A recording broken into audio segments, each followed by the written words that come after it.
Assalamualaikum warahmatullahi wabarakatuh. Salam sejahtera untuk kita semua. Salam, Om Santi Swastiastu, Namo Buddhaya, salam kebajikan, Rahayu. Kali ini kita kembali bertemu di ruang bersuara Bicara Desa. Kita sengaja di akhir tahun 2022 ini kita sengaja menghadirkan dua narasumber sekaligus, yakni satu Lurah Sendang Sari, yang kedua adalah Dukuh Kroco. Akan tetapi sebelum kita berbincang-bincang dengan beliau berdua, saya ingin menyampaikan satu quote of the day pada hari ini. Jika hanya ingin disukai, maka harus rela berkompromi dengan siapapun, dimanapun, kapanpun, dan tidak akan pernah mencapai apapun.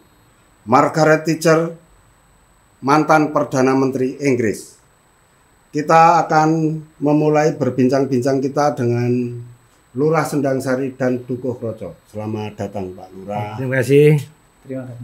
Terima kasih atas waktunya Pak Lurah, Pak Dukuh. Jadi ini kan sudah tanggal 31, ya, jadi kita kepengen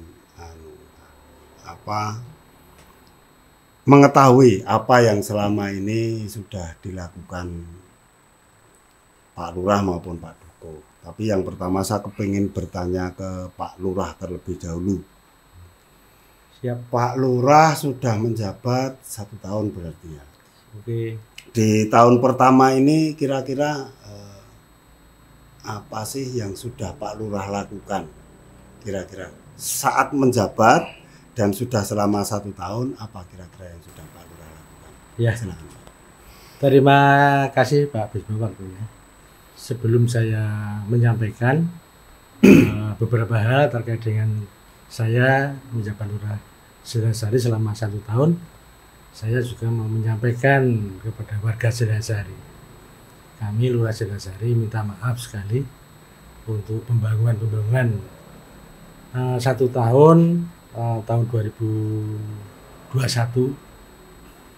atau 22 itu kami untuk membangun punya fisik di masing-masing wilayah di Pedeguan memang belum maksimal, dikarenakan terbentur dana desa itu untuk BLT 40%, ketahanan pangan 20%, dan penanganan COVID 8%. Itu kan 68%. Nah, dari pagu dana desa itu tinggal 30%. Dari 32% ini untuk pemberdayaan, ketahanan pangan dan sebagainya. Kami sekali lagi mohon maaf apabila kami dalam membangun wilayah belum maksimal. Nah, untuk saya selama 1 tahun dengan berakhirnya penghujung tahun ini, saya perlu menyampaikan bahwa sebenarnya Sendang Sari itu unik Pak Bisma. Uniknya di mana ya? Uniknya itu dari Bapeda Provinsi, dari Kabupaten ini, bahwa Sendang Sari itu desa miskin. Gitu ya. Tapi uniknya kita bisa mengimbangi.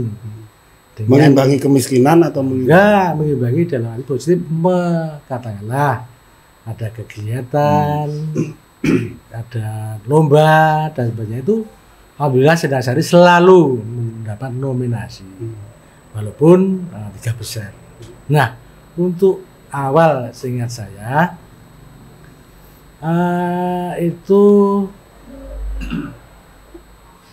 berjalannya waktu ada beberapa lomba, itu lomba di Kroco, itu lomba gambar juga juara, lomba kampung KB juga juara, dan lomba proklim kampung iklim juga juara 1 se-Indonesia juga.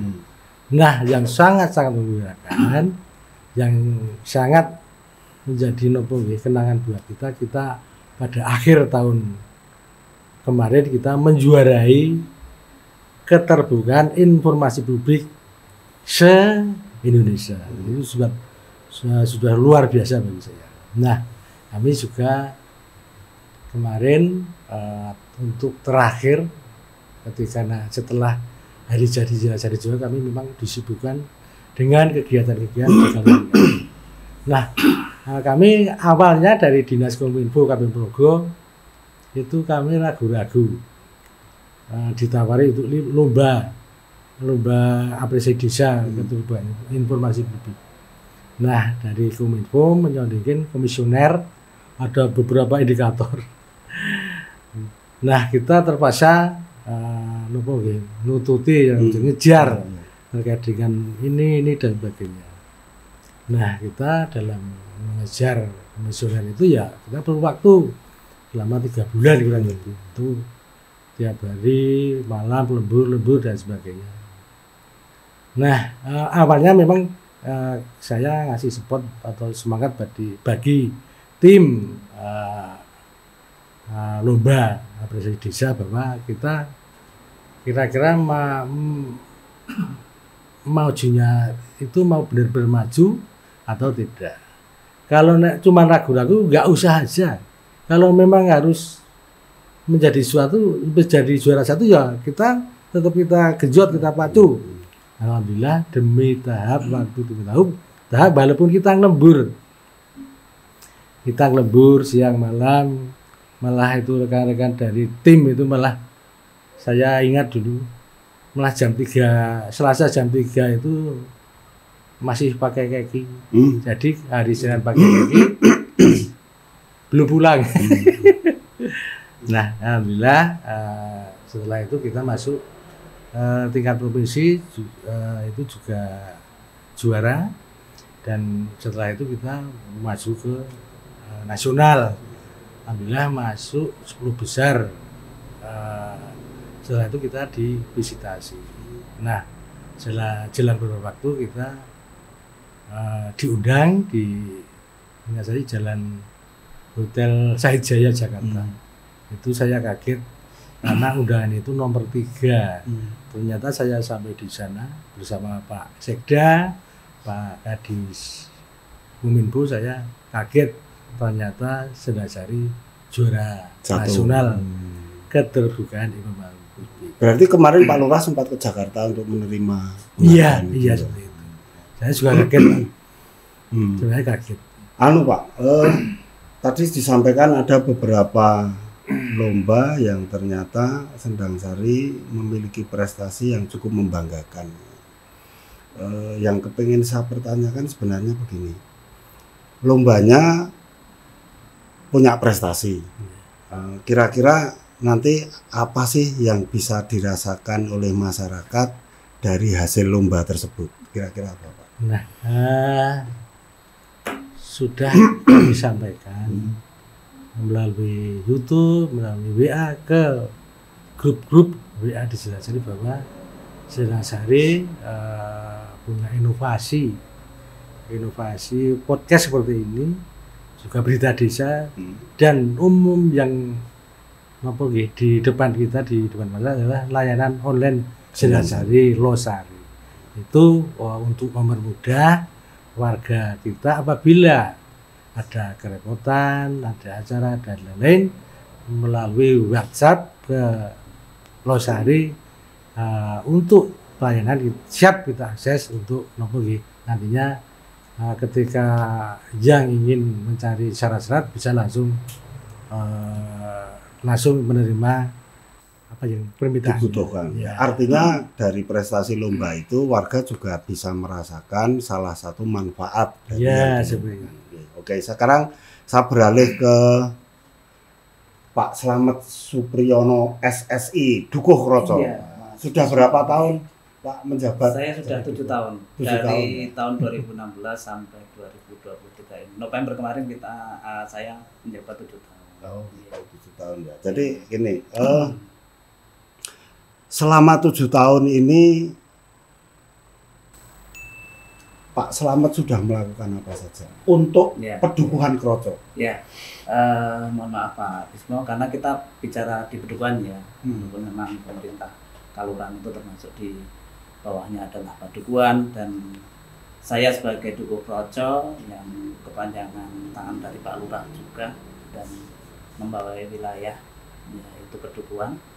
Dan alhamdulillah tahun 2018 kemarin, awalnya kita tahun 2016 saya dilantik. Tahun 2017 kita mulai melihat potensi masyarakat, baik itu potensi alam maupun potensi sumber daya manusia. Sehingga di situ tahun 2016-17 kita masih mencari apa istilahnya formula warga ini mau seperti apa. Kita coba di tahun 2018, kita memang berangkat dari keterbelakangan. Waktu itu cerita dari Pak Dukuh yang lama memang yang paling belakang lah istilahnya, baik itu pembangunan, baik itu SDM-nya, itu kita masih menjadi yang ranking yang terakhir dari 10 Pedukuhan.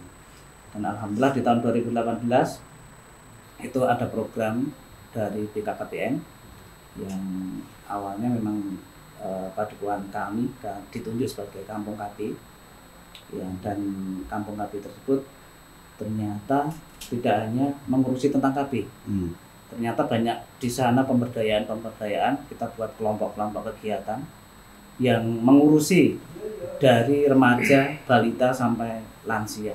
Nah, di situ kita saya mulai berpikir bagaimana kalau nantinya kegiatan-kegiatan ini bisa dilaksanakan dengan mandiri, tanpa ada nantinya kalau memang kita dibentuk Kampung KB terus nanti setelah itu kita tidak ada pendanaan, mungkin cuma launching saja, terus nanti masyarakat tidak bisa memanfaatkan atau menikmati adanya tentang Kampung KB, buat apa? Nah, di situ kita mulai melihat potensi, membentuk kelompok-kelompok kegiatan, dan di tempat kami ada sekitar 18 kelompok masyarakat. Nah, memang cukup banyak tempat kami di Kampung KB. Dan memang sebutnya di tahun 2018 kita menjadi Kampung KB Kroco yang waktu itu di tahun 2019, karena dari awal pembentukan 2018 sampai 2019 itu adanya kegiatan yang rutin, terus adanya peningkatan kinerja kegiatan kelompok. Nah, di situ di tahun 2019 kita ditunjuk sebagai percontohan pilot project yang ada di daerah istimewa Yogyakarta dari 10 Kampung KB yang ada di daerah istimewa Yogyakarta. Nah, Kroco salah satu di wilayah Kabupaten Kulon Progo. Dan di tahun 2019 saat itu kita juga harus menjadi Kampung KB setingkat kelurahan, tingkat kelurahan, sehingga menjadi Kampung KB Sendang Sari yang sampai saat ini memang dari BKKBN di tahun 2019 harus menjadi Kampung KB setingkat atau selevel kelurahan. Sehingga dengan keadaan tersebut kita harus benar-benar bisa melihat potensi yang ada di semua pedukuhan. Sebenarnya semua pedukuhan punya BKL, BKR, Bina Keluarga Lansia, Remaja, Balita, itu sebenarnya kalau memang membutuhkan kita bisa membentuk. Seperti di Kogen sendiri sudah ada BKB, di Secang. Tapi begini Pak, mohon maaf ya, tadi disampaikan ada 18 Pokmas, kelompok masyarakat gitu ya, kelompok kegiatan masyarakat gitu. Nah, apa sih kiat Pak Dukuh menjaga kelompok masyarakat ini tetap eksis atau tetap beraktivitas, ada rutinitas, seperti apa kiatnya? Kita punya kelompok yang banyak, itu tetap kita urusi ya. Karena apa? Memang saya sebagai pelindung di situ. Dari semua kelompok itu saya sebagai pelindung. Saya harus bisa memberdayakan kelompok-kelompok tersebut. Kita harus ikutkan berpartisipasi dalam kegiatan, baik itu dalam musyawarah padukuhan. Kita harus undangi, karena di sana ada kelompok-kelompok yang harus ditumbuhkan, yang harus diterima masukan, mungkin ada permintaan, permohonan. Nah, di Musduk itu kita undangi, sehingga kelompok-kelompok kegiatan itu merasa dirinya eksis, merasa mereka diajak rembukan dengan keadaan yang ada di Padukuhan yang lingkupnya memang kecil. Nah, di situ salah satu kami untuk menjaga agar kelompok kegiatan itu tetap bisa merasakan, oh saya itu memang dibentuk itu untuk Padukuhan, untuk Kalurahan seperti itu. Dan merasa ada manfaatnya. Dan merasa ada manfaatnya. Tapi begini, sebelum saya nanti beralih ke Pak Lurah lagi ya, kira-kira tadi ada 18 kelompok masyarakat, terus saya sempat mendengar beberapa kali juga menjuarai gitu ya, kalau lomba baik di tingkat kabupaten, provinsi maupun yang nasional. Sebenarnya kalau yang Pak Dukuh Kroco sendiri rasakan, perhatiannya dari desa itu seperti apa? Jangan-jangan dicolke gitu, jangan-jangan.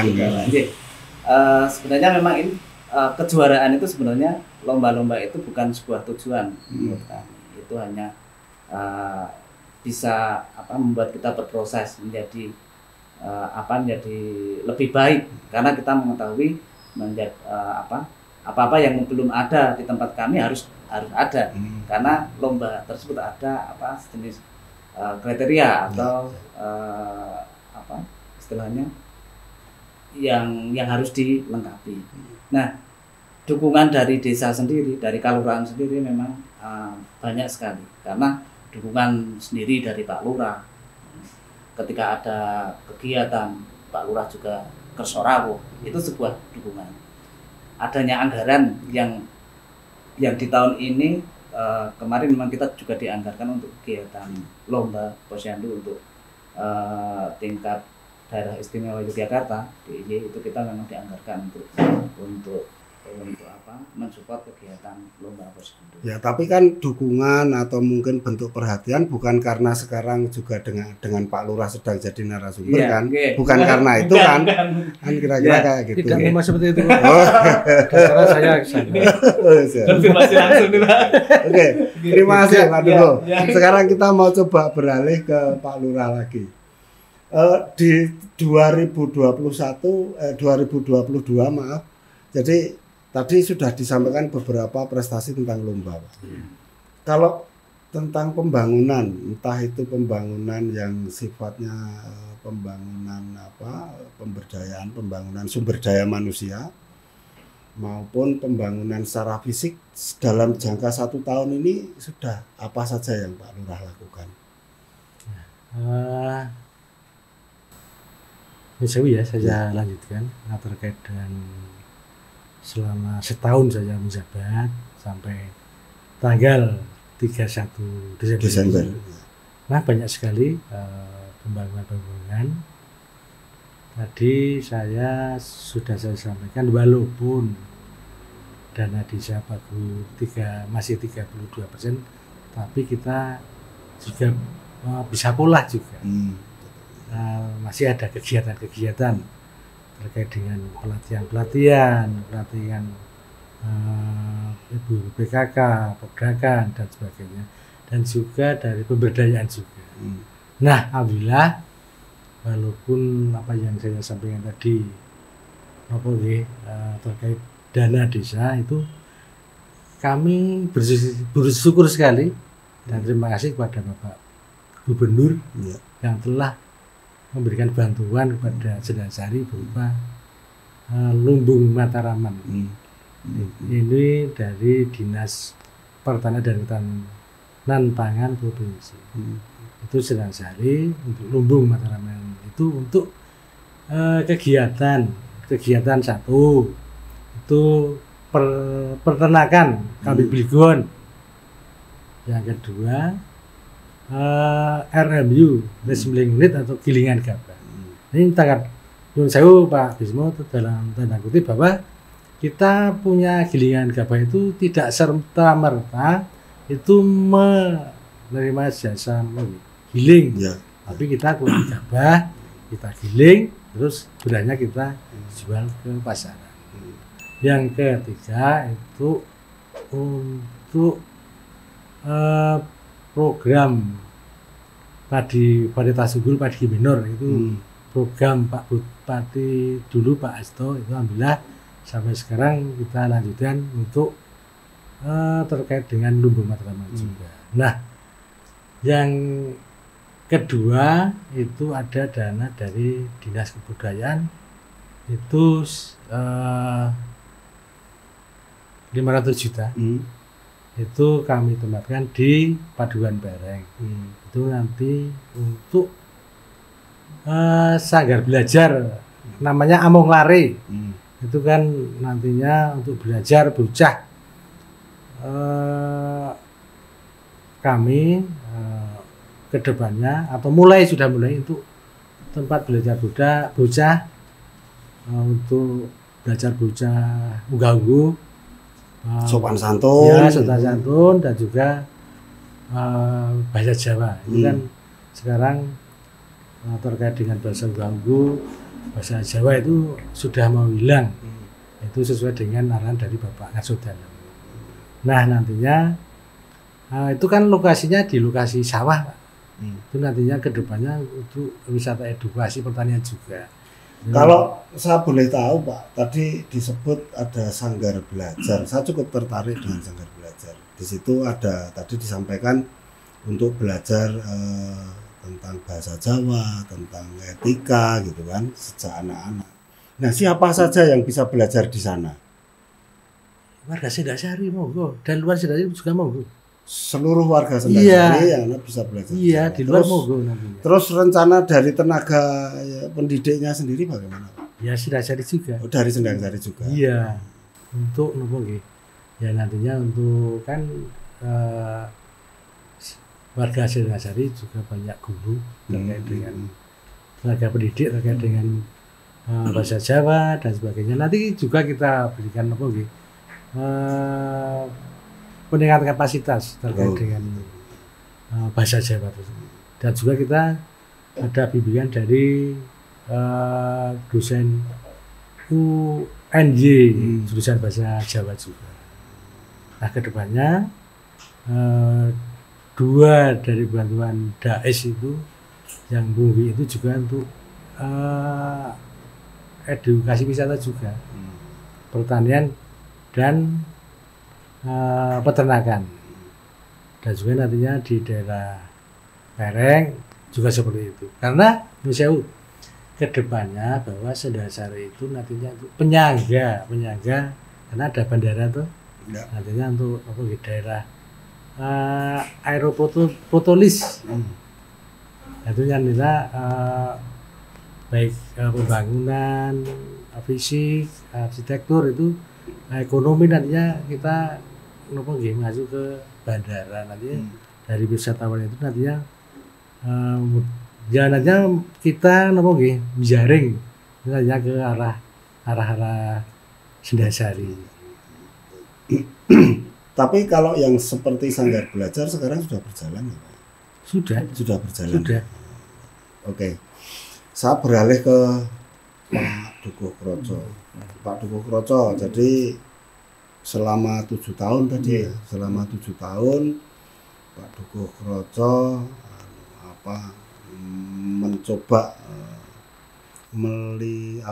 mencoba memahami tipologi masyarakat. Meskipun Pak Dukuh saya juga yakin mesti warga setempat juga gitu kan. Nah, dinamika apa yang sempat Bapak temukan ketika sekarang Kroco menjadi salah satu padukuhan yang cukup memiliki banyak prestasi. Kira-kira dinamikanya seperti apa? Terima kasih Mas Wisma. Bahwa saya yakin dengan adanya pembangunan, baik itu pembangunan yang secara fisik maupun non fisik, yang termasuk non fisik adalah pemberdayaan, itu tentunya akan merubah pola pikir, merubah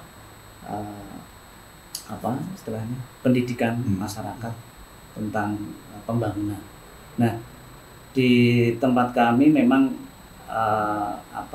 awalnya ya memang di masa-masa kita penjajakan melihat kultur masyarakat, melihat bagaimana caranya mengajak masyarakat biar bisa berpartisipasi aktif dalam pembangunan. Itu tentunya ada hal-hal yang mereka belum tahu sebenarnya. Ini program apa? Ketika kita membentuk kelompok, satu kelompok dengan BKB, misalkan Bina Keluarga Pelita, itu apa?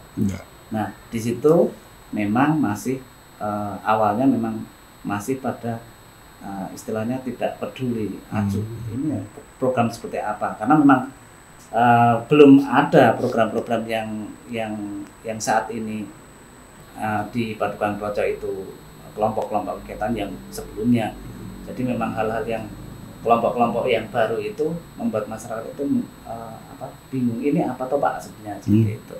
Tapi kita sambil jalan kita memberikan informasi, edukasi kepada masyarakat sehingga tahu apa yang akan kita tuju tentang kelompok-kelompok tersebut, baik itu tentang pemberdayaan, tentang UMKM, tentang kesehatan, tentang penurunan stunting yang saat ini baru hit ya untuk penurunan stunting. Itu kan juga akan nanti juga sinkron dengan kegiatan-kegiatan yang di desa, di kelurahan, dengan adanya rembuk stunting sendiri, itu kan juga sudah ada sinkronisasi dengan kegiatan-kegiatan yang ada di kelurahan.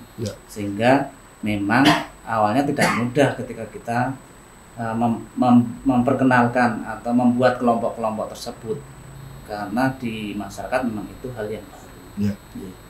Tapi akhirnya bisa menerima. Alhamdulillah bisa menerima, dan sampai saat ini kita berjalan, dan Kampung KB sendiri alhamdulillah kemarin juga menjuarai juara 3 nasional. Amin. Dan alhamdulillah di DIY juga menjadi rujukan untuk saat ini, menjadi tempat kunjungan studi tiru baik di wilayah daerah istimewa Yogyakarta maupun di luar Jawa, Pak Mas Bisma. Luar biasa berarti ya Pak. Oke, ada satu pertanyaan yang hampir sama Pak Lurah seperti yang saya tanyakan ke Pak Dukuh Kroco. Jadi dalam 1 tahun ini menjalankan roda pemerintahan gitu Pak Lurah, yang di sana ada 10 pedukuhan dengan berbagai macam karakter gitu, kesulitannya apa Pak? Hambatannya apa? Atau sama sekali tidak ada? Atau banyak sekali kesulitannya? Nah itu apa yang Pak Lurah rasakan? Ya, selama saya menjabat Lurah Sindansari, untuk periode ini 1 tahun ini, sudah 1 tahun ini saya dalam menjalankan dinamika pemerintahan itu ya mayoritas itu dari 10 pedukuhan itu ya kadang ada yang dari sebelumnya ya enggak ya katakanlah ya adanya kegiatan-kegiatan walaupun sama tapi ada keunggulan walaupun kan nggak sama, untuk kemampuan atau lapangan dan sebagainya. Nah nantinya setelah akhir tahun ini kami atau bersama Bapak Dukuh dan Pamong Kelurahan Sindansari bisa mengevaluasi kekurangan-kekurangan kita, bersama-sama mengevaluasi. Nah setelah itu kita kekurangan-kekurangan yang ada di tahun 2022 itu kita terapkan di tahun 2023. Dan masih banyak sekali Pak Bu. Untuk tahun 2021 yang perlu kami sampaikan terkait dengan kegiatan-kegiatan. Contohnya pas hari jadi Sindansari yang ke-75 itu saya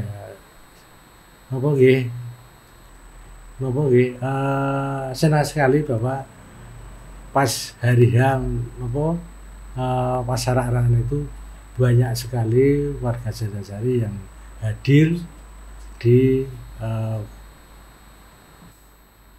pada saat upacara atau perebutan tumpeng.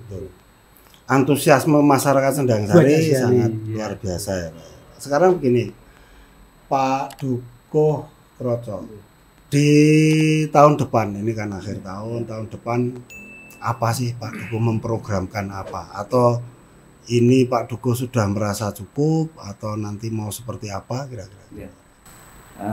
Sebenarnya masih banyak sekali yang perlu diprogramkan. Ya. Kita tidak bisa berhenti begitu saja dengan keadaan saat ini, karena waktu itu akan terus berubah. Nah, saya paham di masyarakat kami untuk pemberdayaan alhamdulillah sudah berjalan. Tapi kemarin sempat ngobrol sama Pak Lurah, Ya. nanti bisa istilahnya dipenggalihkan, dipikirkan bareng-bareng, tentunya dengan keadaan yang saat ini masih kurang adalah fisik di tempat kami, baik itu jalan, baik itu sarana prasarana yang lainnya, Infrastruktur ya Pak ya. Sehingga dalam perjalanan waktu ketika kami sudah bagus tentang pemberdayaan, tentunya juga masyarakat itu juga mulai, Pak, kita sudah banyak prestasi, tapi kita masih banyak kekurangan. Nah, di situ yang akan kami sampaikan nanti di musduk ataupun di musyawarah kelurahan, sehingga apa yang menjadi permintaan masyarakat, yang menjadi aspirasi masyarakat kita sampaikan di sana. Sehingga harapan kami dengan adanya perbaikan pembangunan baik itu fisik maupun non fisik, itu nantinya juga akan merubah masyarakat, pola pikir masyarakat menjadi lebih baik, sehingga nanti harapannya memang bisa benar-benar bisa berdaya. Dan yang terakhir yang diharapkan masyarakat adalah kesejahteraan, sehingga ketika nanti masyarakat itu sudah berdaya, insya Allah nanti yang disampaikan Mas Bismo di awal nanti akan mengikuti kesejahteraan. Demikian Mas Bismo. Sekarang Pak Lurah, tahun depan Pak Lurah pengen Sendang Sari seperti apa dalam tahun depan 2023? Untuk tahun 2023 kami ya sesuai saya masuk ke kelurahan, misi-misi, meningkatkan PAD, itu tetap teringat saya. Itu banyak sekali kegiatan-kegiatan yang ada di wilayah masing-masing padukuhan. Saya tadi perlu kami sampaikan, di padukuhan 10 padukuhan di Sendang Sari itu sama Pak. Bedanya cuman potensi mereka. Katakanlah Koco itu Kampung KB, di Beruwi itu juga Pos Kampling itu sudah pernah menjuarai juga. Juara 1 tingkat kabupaten dan juara 2 di tingkat DIY. Dan juga di Klegen itu kerajinan sabut kelapa, dan juga di paingan kesenian, di Blubuk itu wisata embung, dan masih banyak lagi di daerah-daerah lain. Nah, untuk tahun 2023 kami sudah Pak, walaupun kami belum pasti, tapi sudah nyicil layem katakanlah. Kan ada bantuan DAIS juga, bantuan dari DAIS, dari Basnas dan sebagainya.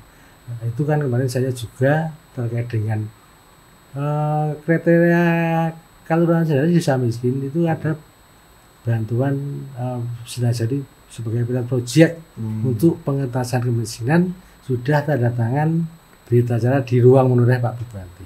Nah, alhamdulillah Sendang Sari juga juara 1 terkait dengan penata usahaan tanah Kasultanan, juga mendapat penghargaan dari Pak Narso Dalem. Itu nantinya kita ingin meneruskan embung Blubuk nantinya untuk edukasi wisata juga. Dan juga masih ada meneruskan yang tadi yang Ambung Lare juga masih didanai dari DAIS. Dan nantinya antara dana desa dan dari DAS itu kita sinkronkan, kita satukan untuk pembangunan, baik itu berupa pembangunan fisik dan juga dari pemberdayaan, pelatihan dan sebagainya. Artinya nyun sewu untuk kami nantinya pelatihan pemberdayaan itu napa nggih tidak monoton dalam arti katakanlah tahun kemarin untuk pelatihan pembuatan makanan lele katakanlah untuk pembuatan caranya peternak dan sebagainya. Itu nantinya kita rubah untuk tahun 2023 untuk apa yang belum. Nantinya kalau monoton nantinya ada kenaikan. Betul. Dan kita dalam memberikan bantuan pelatihan dan sebagainya itu ada berkelanjutan. Ya. Tidak biar hilang, tapi kita tetap pembangunan berkelanjutan. Ya, dari hulu sampai hilir itu kita kita pantau, kita evaluasi sampai manakah bantuan dari pemerintah kelurahan. Nah, kalau nantinya setelah itu mudah-mudahan nantinya katakanlah dari Bu KWT, Ibu Posyandu dan sebagainya itu ada kegiatan berkelanjutan. Dan untuk anggaran lainnya kita alihkan ke kegiatan yang lain. Jadi tidak cuma itu saja, tetapi kita pantau. Ya, terima kasih. Terakhir untuk Pak Lurah, ini di akhir tahun, di tahun 2022 ini penghujungnya. Nah, mungkin ada closing statement atau mungkin ada himbauan, ada harapan dari Pak Lurah untuk para pembantu Pamong, baik Kasih Kaur sampai Pak Dukuh, dan secara umum untuk masyarakat Sendang Sari. Kita persilahkan 2 menit Pak, kira-kira closing statement. Ya, saya Lurah Sendang Sari mengucapkan terima kasih kepada Bapak Kasih Kaur, Bapak Dukuh se-Sendang Sari yang telah membantu kinerja kami, yang telah mengoptimalkan kegiatan-kegiatan dan juga terkait dengan dana desa, dan mudah-mudahan nantinya bantuan dari Bapak Ibu Kasih Kaur dan Bapak Dukuh nantinya berguna untuk kedepannya terkait dengan pemberdayaan, terkait dengan biaya operasional dan sebagainya. Jadi mudah-mudahan nantinya apabila ada kekurangan, ada kesalahan, tentunya kekurangan kami sebagai cambuk Pak untuk penyemangat tahun 2023. Tetap semangat dan marilah kita bekerja saling bahu-membahu. Terima kasih. Demikian bincang-bincang kita dengan Lurah Sendang Sari, Bapak Suhardi, dan dengan Dukuh Kroco, Bapak Slamet Supriyono SSI. Demikian podcast pada kali ini. Dari saya Bisma Barata. Assalamualaikum warahmatullahi wabarakatuh. Waalaikumsalam warahmatullahi wabarakatuh.